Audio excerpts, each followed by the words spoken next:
Assalamualaikum warahmatullahi wabarakatuh. Jumpa lagi dengan Meister Cespleng di hari Jumat ya, tanggal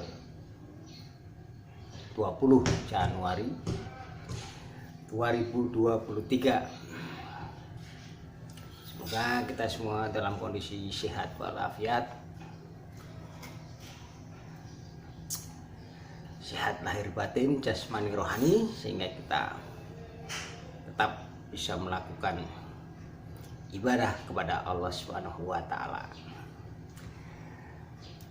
Oke, seperti biasa, Meister Cespleng akan membacakan lanjutan terkait dengan karya dari William K. Carey, ya, seorang mantan agen rahasia Inggris.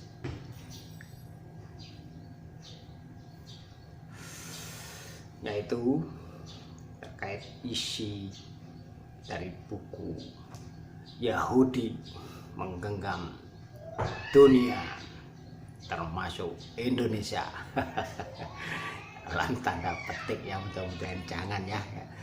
Seluruh komponen bangsa, tidak peduli siapapun dia ya, harus mengupayakan agar negeri ini bebas merdeka ya, dari cengkeraman faham apapun, bangsa manapun. Kita sebagai bangsa yang mewarisi kesultanan se-Nusantara, membentuk NKRI ini bukan untuk faham-faham yang lain, kecuali adalah Pancasila ya. Undang-Undang Dasar 45 sudah begitu sempurna, gak perlu diamandemen. Oke, kita baca di bab yang kelima, subbab yang keempat, peran Rasputin dan revolusi merah. Revolusi merah, yang merah-merah ini memang komunis, ini berbahaya ya. Merah di dalam falsafah mereka adalah mengacu pada paham komunisme yang diciptakan oleh tokoh-tokoh terkenal bangsa Yahudi. Oke, kita langsung saja ya. Situasi di Rusia dari luar tampak tenang setelah revolusi Menshevik bisa ditumpas. Tsar menyadari kesalahan yang selama ini membuatnya dimusuhi oleh banyak pihak. Ia lalu mengadakan reformasi dalam pemerintahannya dan membenahi istana serta memerangi demoralisasi yang telah merusak kalangan tertentu. Undang-undang pemilihan umum diterapkan dan Duma sebagai majelis legislatif difungsikan. Kemudian Stolypin, seorang tokoh pembaru, dipilih untuk menjadi Perdana Menteri Rusia. Stolypin mulai melangkah dengan perbaikan dasar pada semua sektor.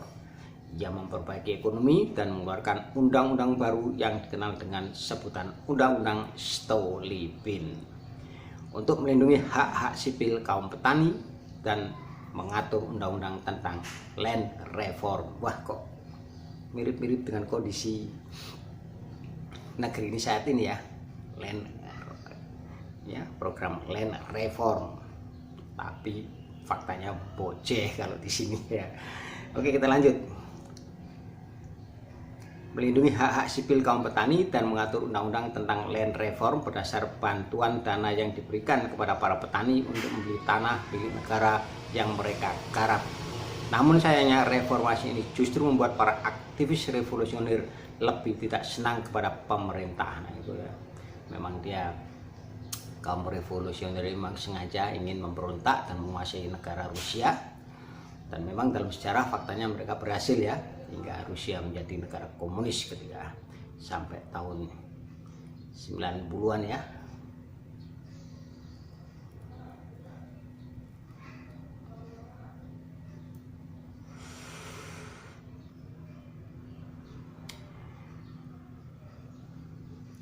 baik dari golongan Bolshevik maupun dari golongan Menshevik yang telah mendapat instruksi penting dari kekuatan terselubung. Mereka tidak senang melihat stabilitas pulih kembali di Rusia. Untuk itu mereka sepakat mengadakan rencana untuk menghabisi hidup Stolypin. Jadi siapapun program, sistem ataupun sosok tokoh yang berhasil membuat pembaharuan itu, membuat sakit hati para kekuatan konspirasi terselubung ini, ketika tidak ada cara lain mereka harus dilenyapkan, dibunuh. Apakah sama dengan kondisi negeri kita saat ini ketika sosok pembaharu muncul itu dihabisi dengan segala cara walaupun belum sampai pada taraf pembunuhan dalam tanda petik ya. Oke, kita lanjut. Mereka tidak senang melihat stabilitas pulih kembali di Rusia. Untuk itu mereka sepakat mengadakan rencana untuk menghabisi hidup Stolypin, yang bagi rakyat Rusia merupakan perdana menteri terbesar dalam sejarah negeri itu. Beberapa kali usaha pembunuhan terhadap dirinya selalu gagal. Akhirnya Stolypin ditembak mati oleh seorang Yahudi bernama Mordei Yogofov di sebuah auditorium kota Kiev tahun 1911. Lagi-lagi pembunuhnya siapa? Yahudi. Oke, kita lanjut. Sepeninggal Stolypin, pemerintah Rusia berusaha meneruskan langkah perbaikan Stolypin. Pihak kekuatan terselubung juga tidak berhenti mengadakan persekongkolan untuk menimbulkan kerusuhan dan ketidakstabilan. Maka muncullah perang propaganda besar-besaran seperti pernah dialami oleh Prancis sebelum revolusi. Selalu tekniknya itu selalu seperti itu. Jadi kalau kita mengetahui, kita akan bisa melihat kondisi suatu wilayah, suatu tempat. Bila sudah sampai pada tahap seperti itu, berarti ada sesuatu kekuatan terselubung yang hendak mengacak-acak. Faktanya kalau menurut Master Cespleng di negeri ini, sejak kurang lebih 10 tahun terakhir ini, fakta-fakta itu nampak kasat mata bagi Master Cespleng ya. Dugaan Master Cespleng, opini Master Cespleng ya. Kalau negeri ini diacak-acak ya sejak sebelum merdeka ya, mulai dari zaman penjajahan sudah diacak-acak sampai detik ini. Namun eskalasinya itu berfluktuatif ya, tidak sekuat sekarang, sekental sekarang. Propaganda gosip tentang skandal sosial, moral, dan seksual diarahkan kepada orang-orang penting istana dan istri tokoh masyarakat. Itu memang cara-cara fitnah Zionis, fitnah Yahudi ya, dari sejak zaman purbakala ya.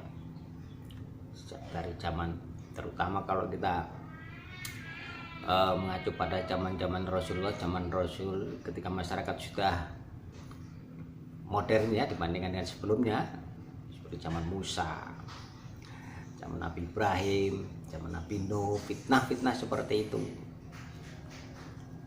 Apalagi di zaman Nabi Muhammad, itu menjadi satu kaca bagi umat manusia sebenarnya akan sepak terjang golongan-golongan kafir munafikin ya.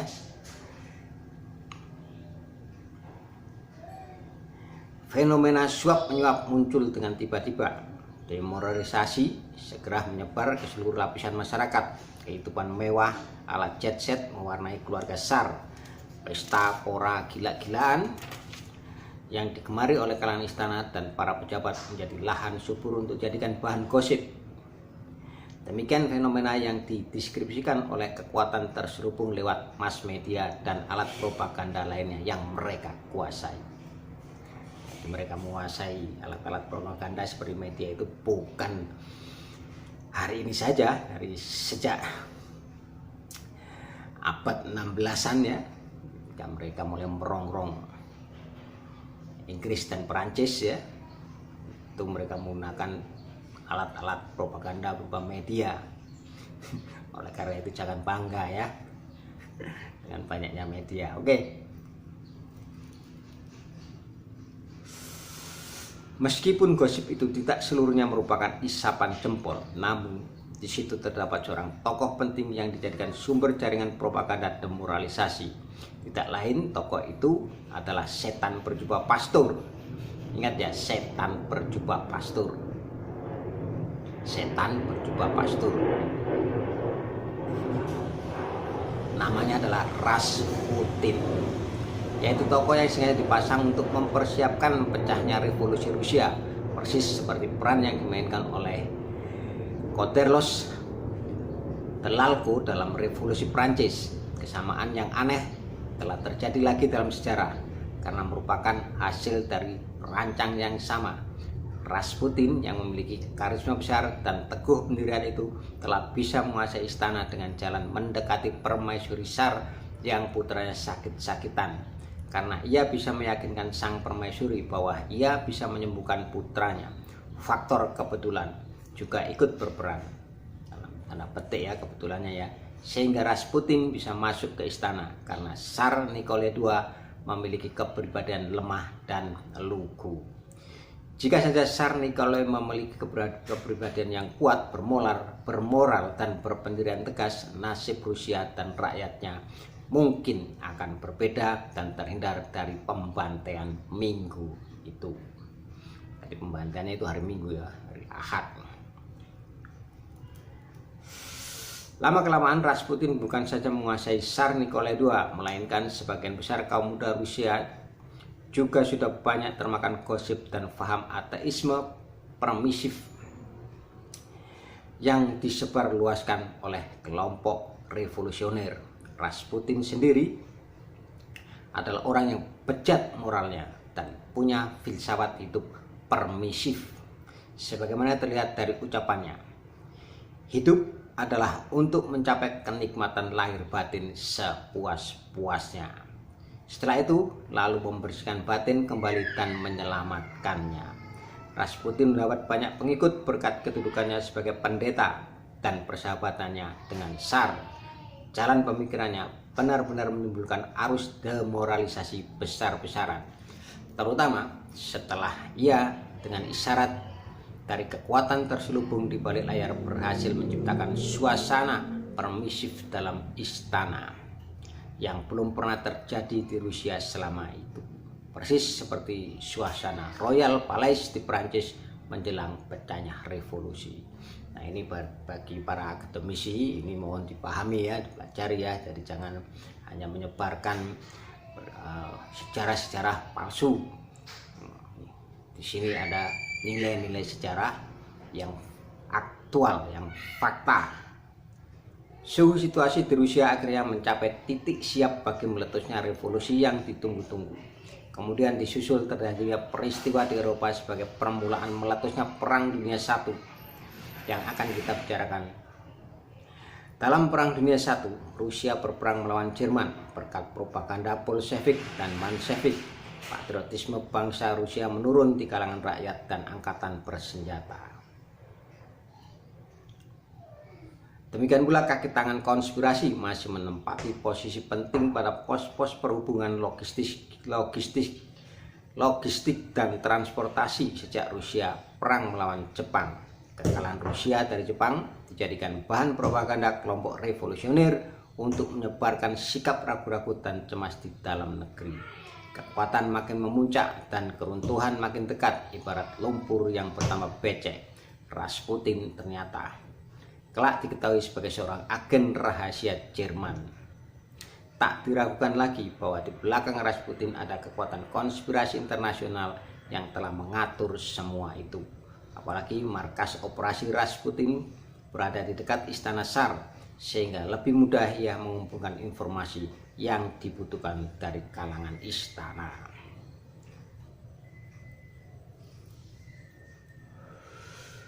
Lanjut ya. Sedang Lenin dan Martov beserta para tokoh komunis lainnya pada saat itu masih berada di Swiss untuk menikmati kehidupan mewah di negara netral. dan jauh dari kebisingan perang yang sedang berkecamuk di negerinya sambil menunggu instruksi khusus. Padahal Swiss ini ya dijadikan oleh kekuatan terselubung sebagai pusat diklat ya bagi tokoh-tokoh yang dipandang akan bisa menjadi tokoh, jadi kaki tangan para konspirasi internasional ini, kekuatan terselubung ini ya.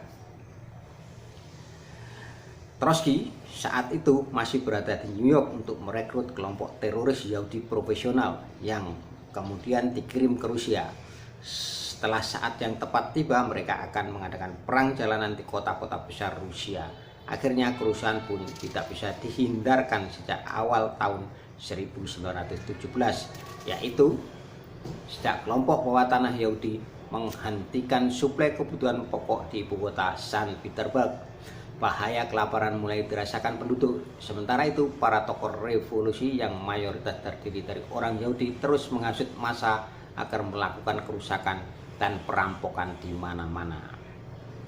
Mereka membagi-bagikan uang kepada para perusuh disertai dengan pengarahan yang disampaikan oleh kekuatan terselubung itu. Maka lautan demonstrasi memenuhi jalan-jalan besar.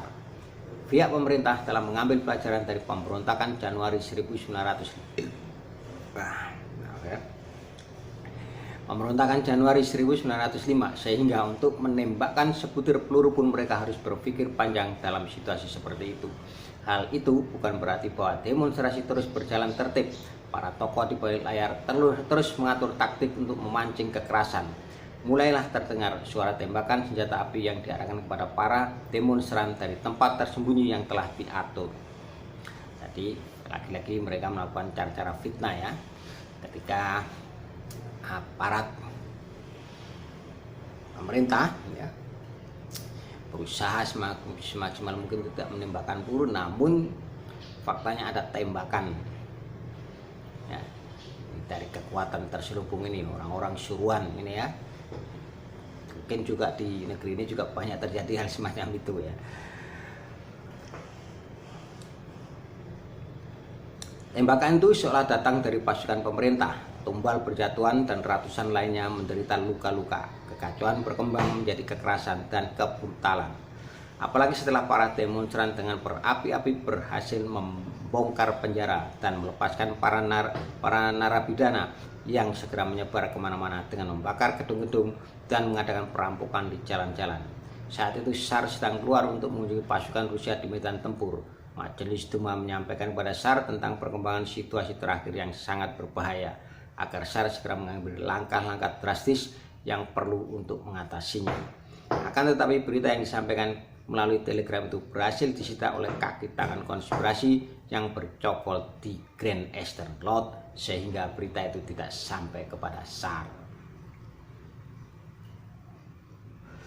Cara-cara klasik mereka ya, banyak juga diterapkan oleh pergerakan-pergerakan dimanapun di jagat raya ini. Peran Freemasonry bukan hanya sampai di situ, banyak peran penting lainnya yang sangat berbahaya. Di satu sisi, Freemasonry mengawasi dan mengatur gerakan dan jaringan terselubung. Di sisi lain, Freemasonry memberikan dana besar-besaran kepada kaki tangan yang menelusup ke dalam instansi pemerintah, angkatan bersenjata, kalangan buruh, dan berbagai perkumpulan. Ditambah lagi konspirasi Yahudi melakukan sejumlah operasi rahasia untuk menggoyahkan pasukan Rusia di medan tempur.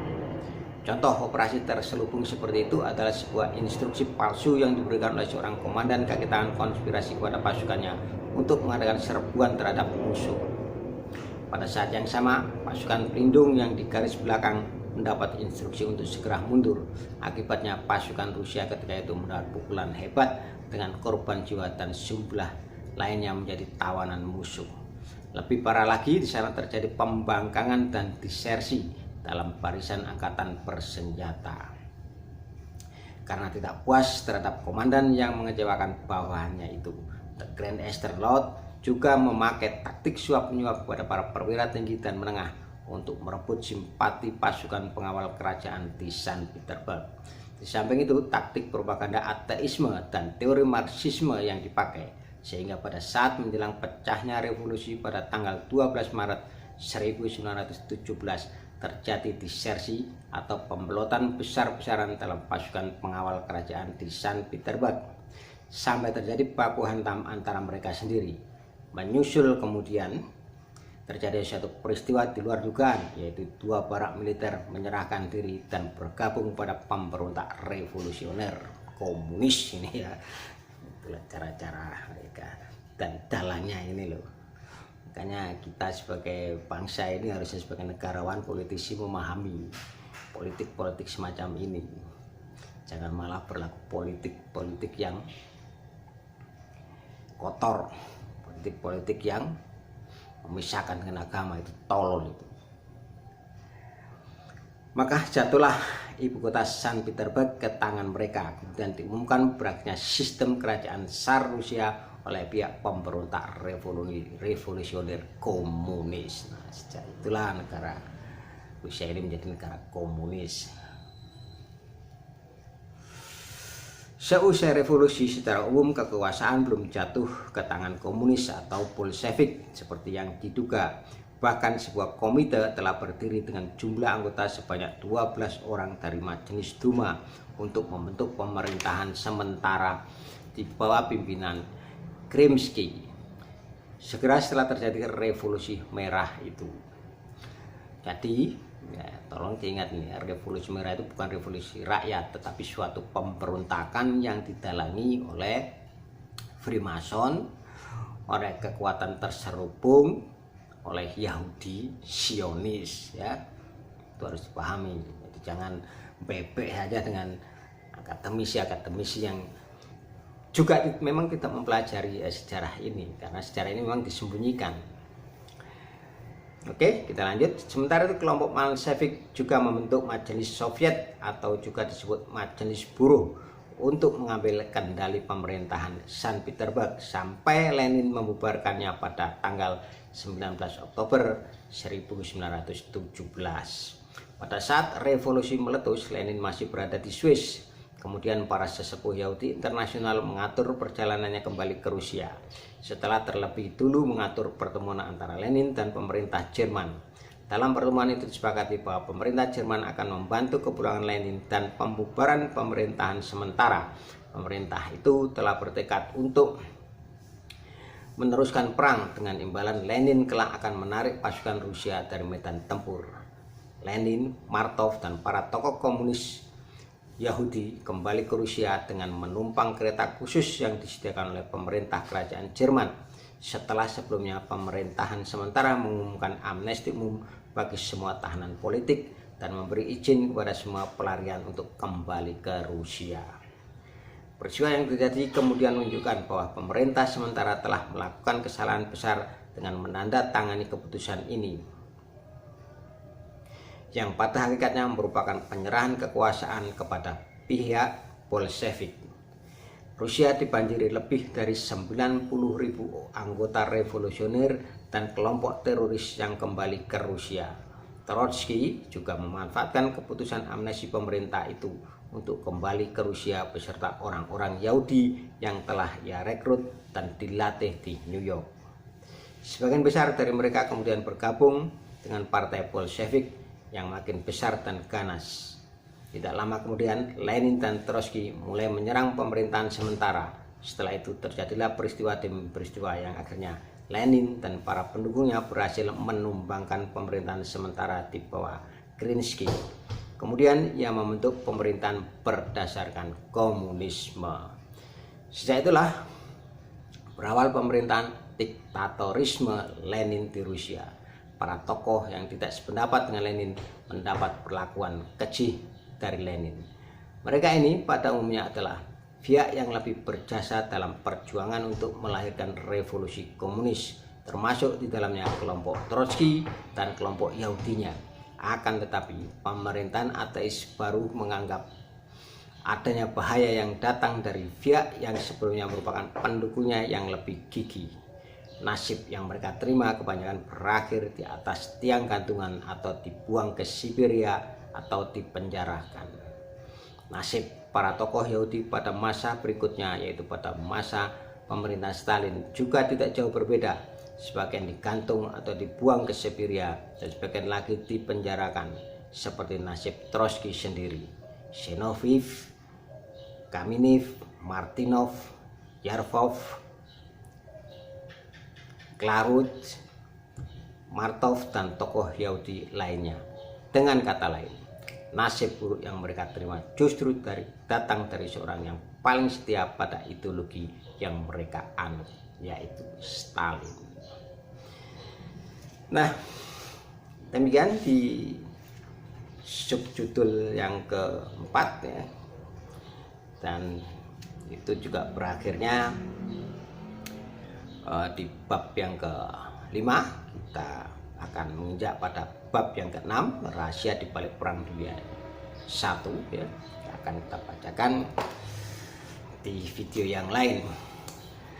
Ya, kita sedikit mengupas ya, kalau kita membaca protokol Zionis ya di pasal yang berapa itu lupa Mr. Spleng ya, adalah suatu perjuangan dari kelompok Zionis ini untuk menggunakan segala macam cara dan melalui banyak orang.